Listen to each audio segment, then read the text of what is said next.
Good morning, good day, good evening to those of you joining us.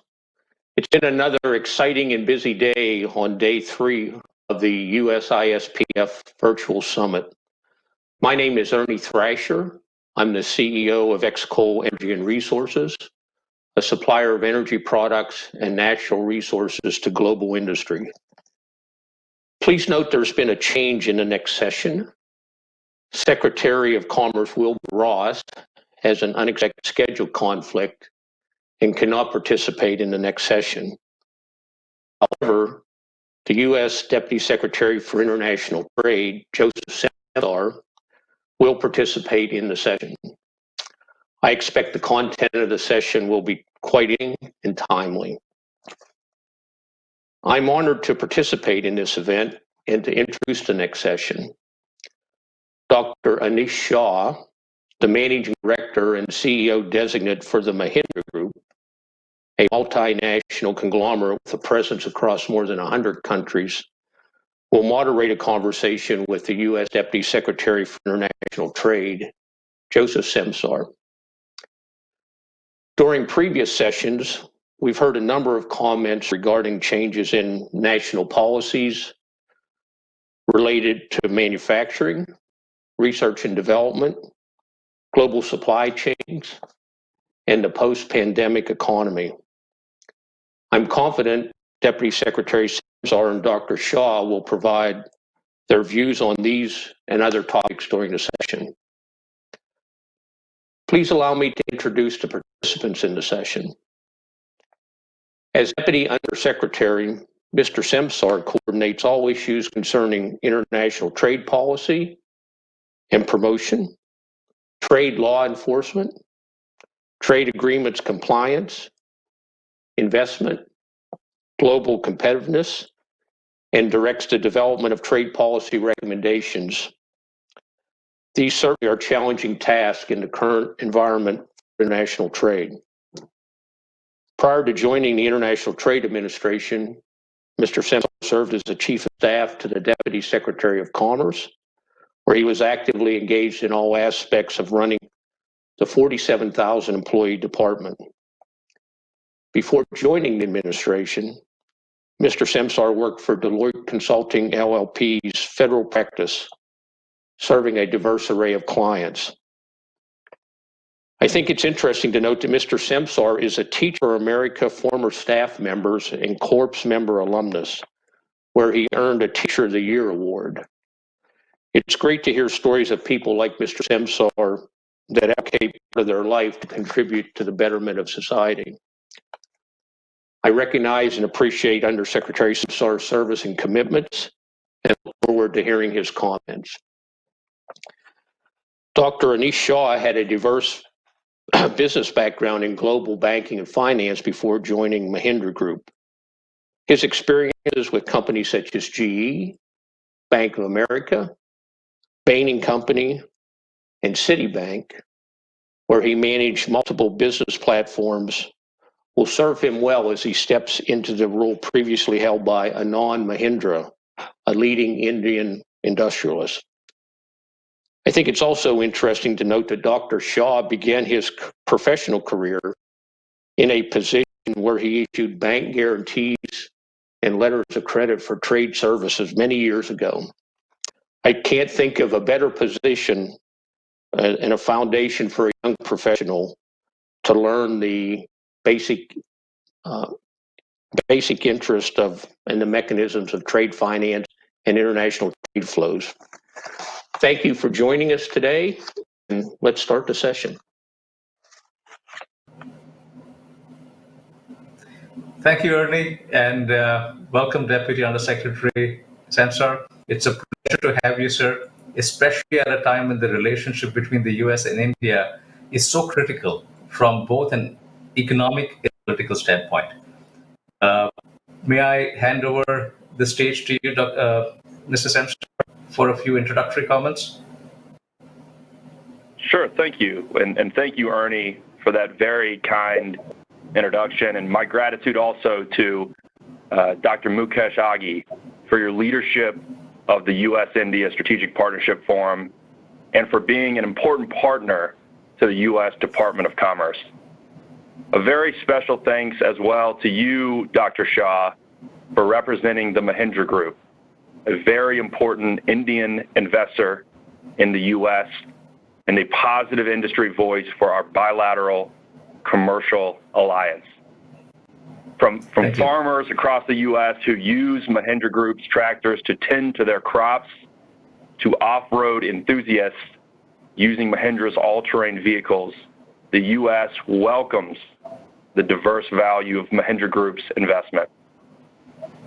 Since President Trump launched the Indo-Pacific strategy in July 2018, the Commerce Department's International Trade Administration has facilitated business for more than 11,000 U.S. companies doing commerce in the region and advancing the important U.S.-India commercial relationship is a priority for our department, for the Secretary, and for our President, President Trump. The Commerce Department's commitment to this bilateral relationship is demonstrated through the myriad ongoing engagements. Minister Goyal and Secretary Ross chair the U.S.-India CEO Forum, and they have continued to move this important initiative forward even during these unprecedented times, holding a virtual discussion with CEO members back on July 14, 2020. That week, they also had a discussion about the progress we are making under the U.S.-India commercial dialogue on improving the business climate, harmonizing standards, and the potential for travel and tourism once the pandemic subsides. So, Dr. Shah, I very much look forward to the conversation this morning to talk about many of these topics and very much appreciate the opportunity to do so. Thank you. Thank you, and once again, it's great to have you with us today. Let me start with a question on the U.S.-India relationship. Our countries share very strong ties. There are a lot of commonalities with regard to our democracies and a lot of similar interests across the countries as well. Over the years, one has often felt that the ties could be much stronger than they are. And in the more recent past, we've seen them becoming stronger. However, some still feel that it's not really living up to its full potential as yet.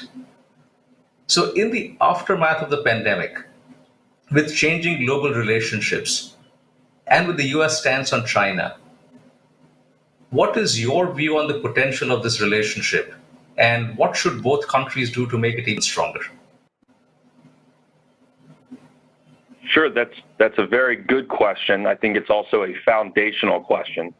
You know, in my mind, as challenges arise like this public health crisis, so do opportunities. This new era, in my mind, will bring the U.S. and Indian economies even closer together. During this moment, I think every company that operates globally is reassessing its global production footprint and the location of its supply chain partners.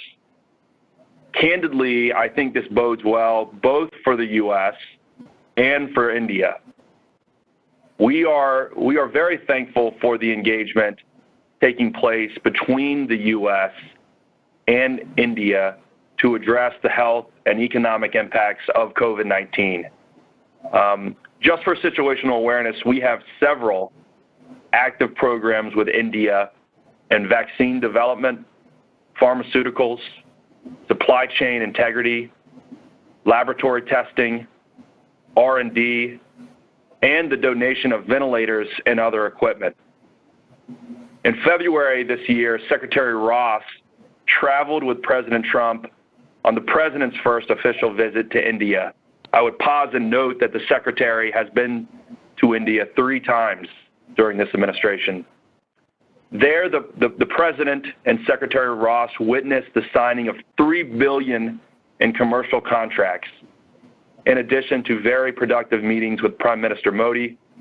President Trump and Secretary Ross met with prominent Indian CEOs whose companies have active or potential investments in the U.S.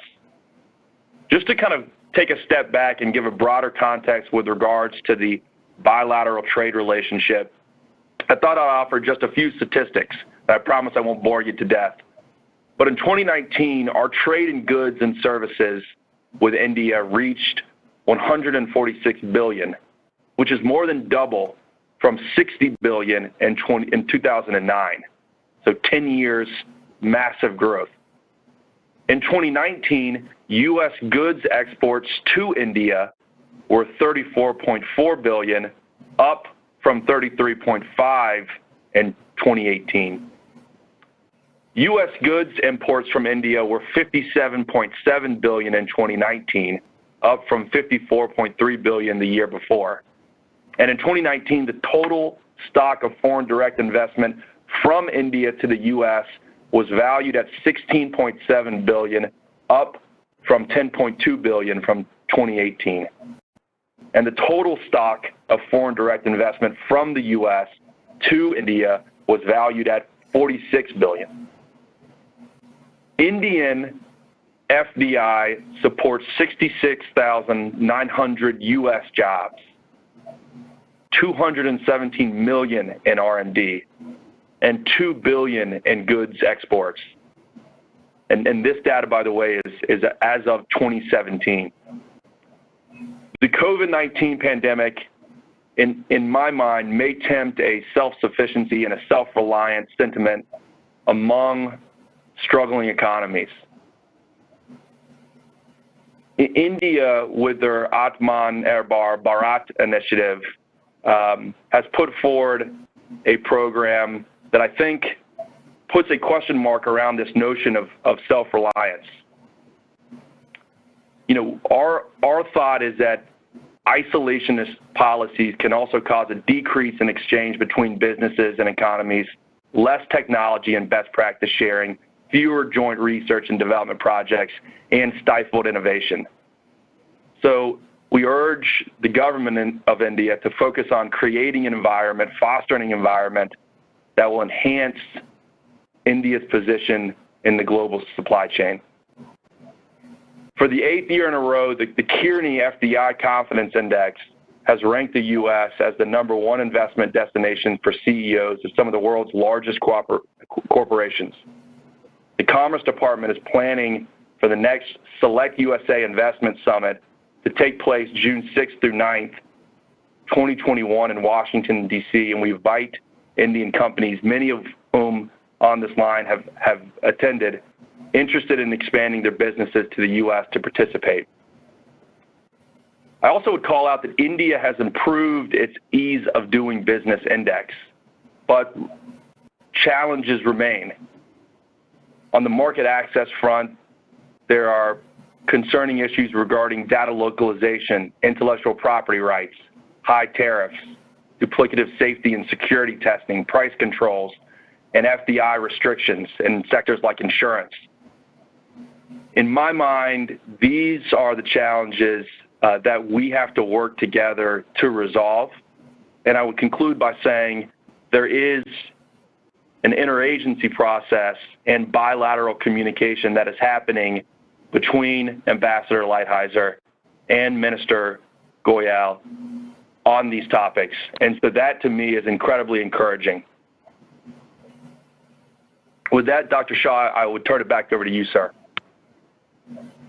Thank you for your views. We would like to compliment you and the U.S. Department of Commerce for maintaining the momentum in our relationship with the commercial dialogue, the CEO forum that you mentioned, as well as the standards workshop. Let me turn to a point that you mentioned around supply chain. And you're right that a lot of U.S. companies are looking at an alternative to their supply chain. Where do you see India, and what actions would you like to see India take to become a viable alternative to attract U.S. companies for the supply chain?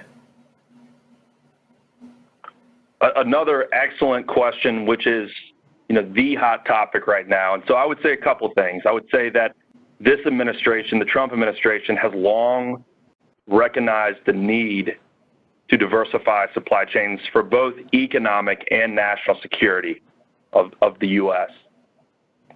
Business leaders are finally realizing that they cannot rely on unsuitable sources for their production. And I think COVID-19 has shown how easily supply chains can weaken and in some cases even break down entirely.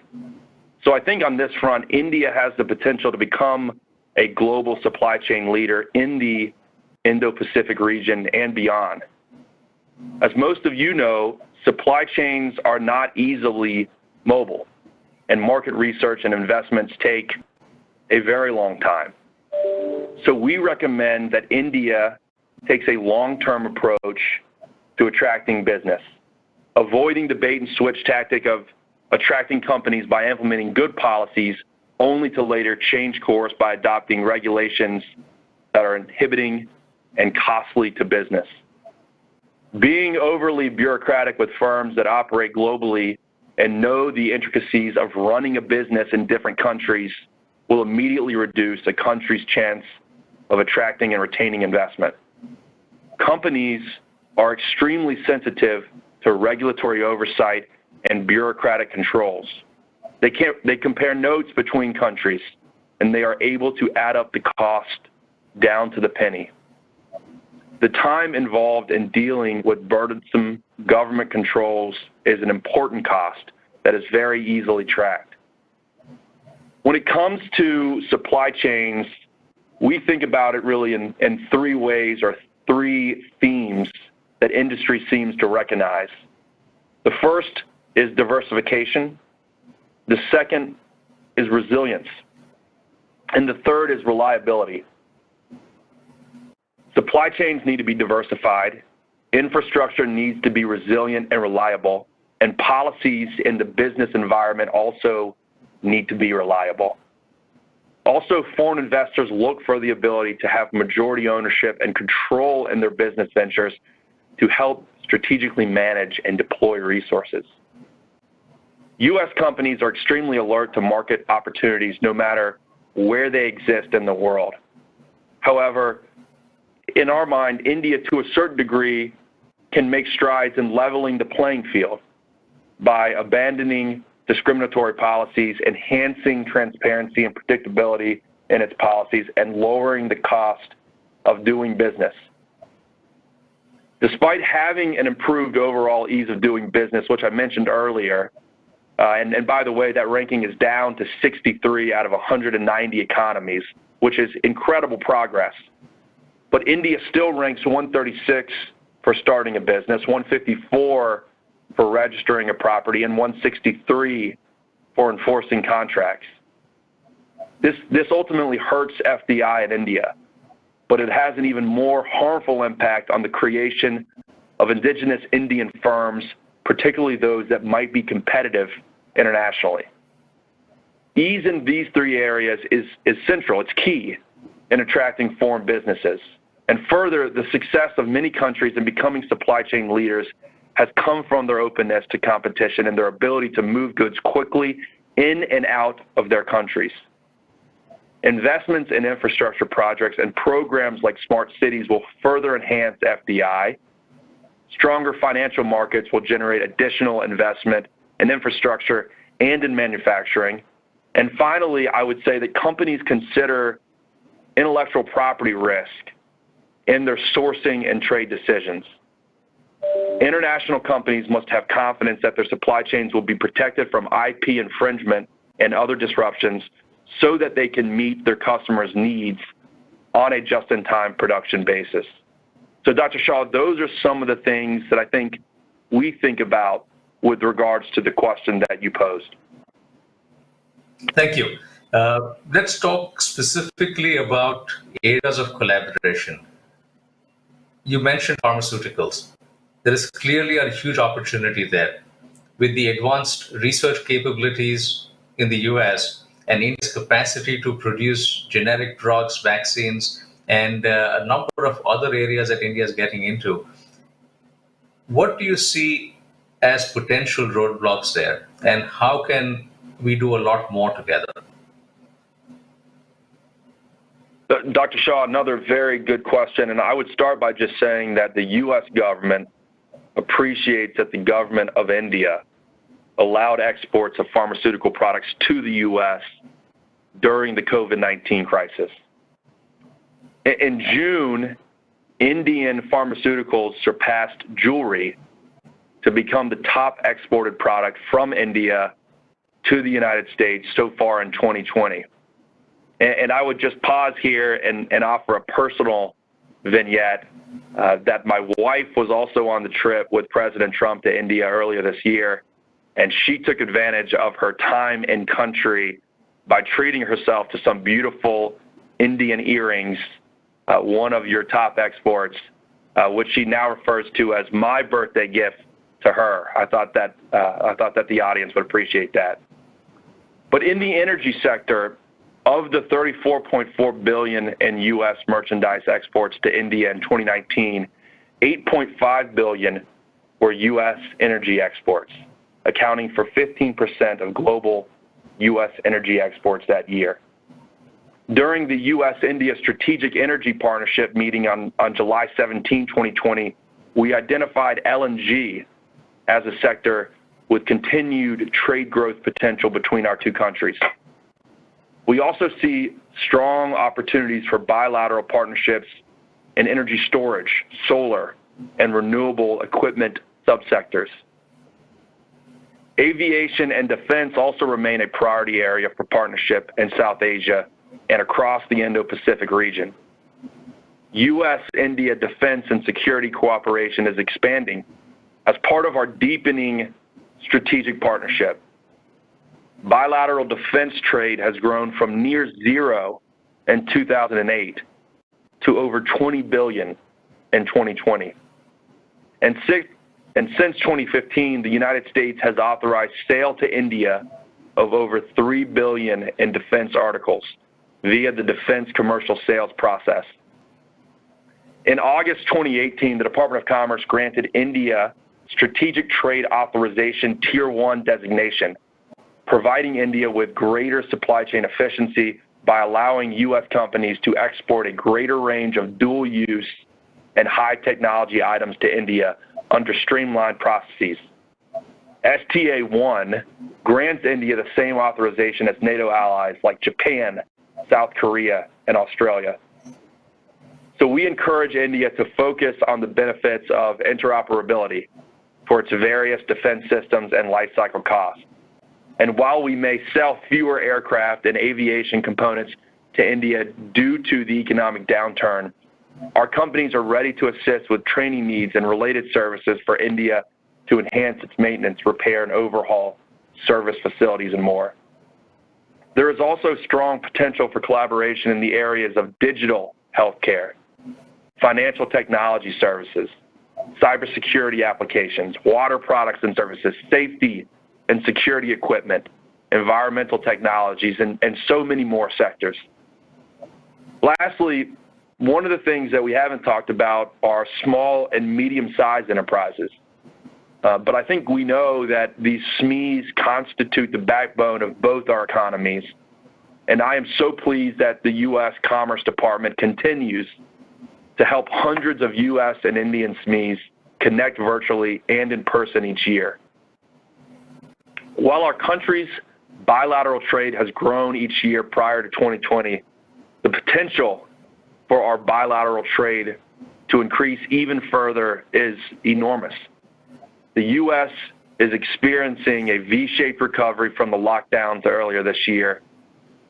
And when the coronavirus is defeated, I think there will be a great deal of pent-up demand for air travel, tourism, and hospitality, some of the sectors most heavily impacted by the virus.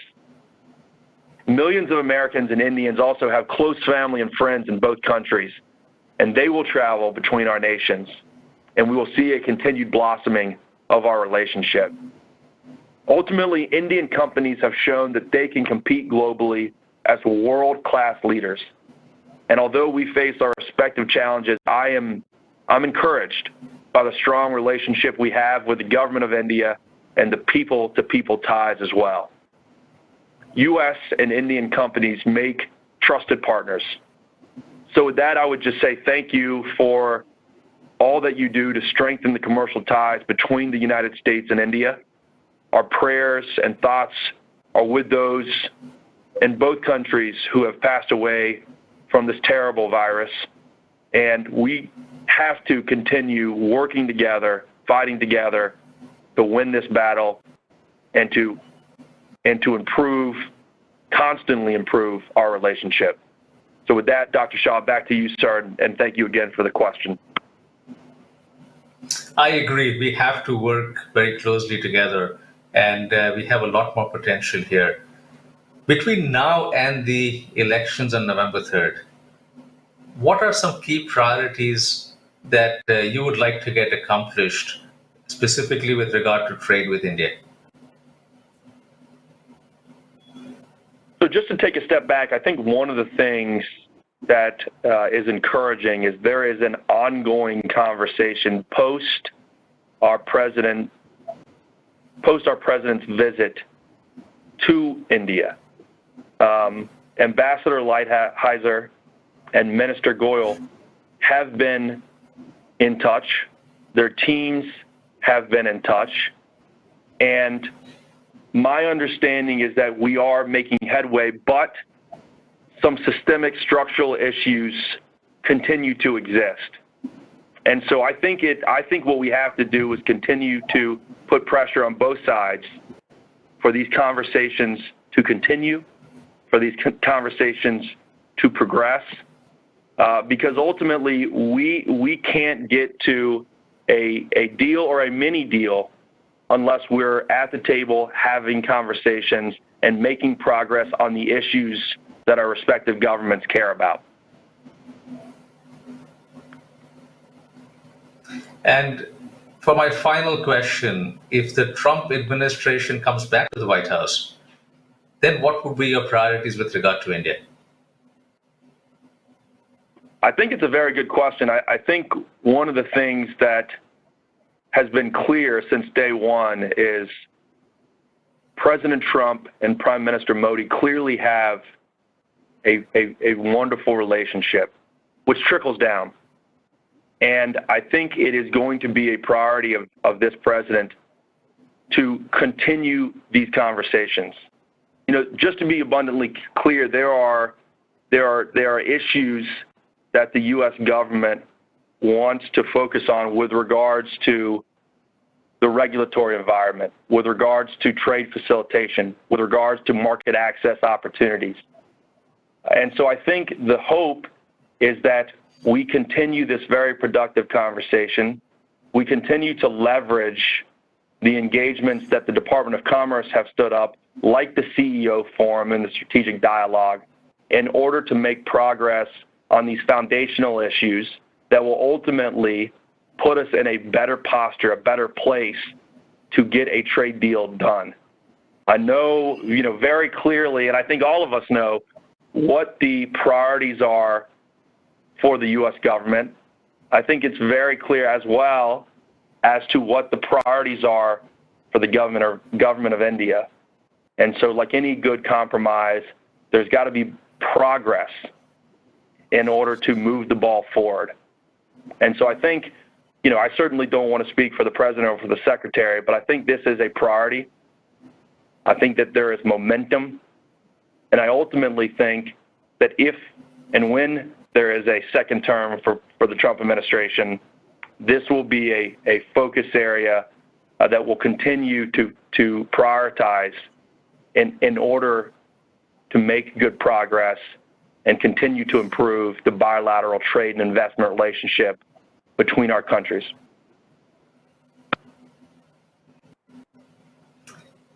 Thank you so much for your views. Your comments have been very encouraging because there clearly is the ability for us to do a lot more together. And there also is the need to go beyond issues that sometimes seem to be transactional in nature to getting to the relationship, which is starting to become a lot stronger, and look at trade and commerce in the context of the relationship. And we very much hope, as you said, that both sides work much more closely together to develop the relationship, make it much stronger, and really fulfill the full potential of this relationship. With that, sir, thank you so much. We truly appreciate your time today, and we look forward to continuing this dialogue. Dr. Shah, thank you for the conversation. Thank you for the dialogue, and much appreciated the opportunity to speak to this wonderful relationship.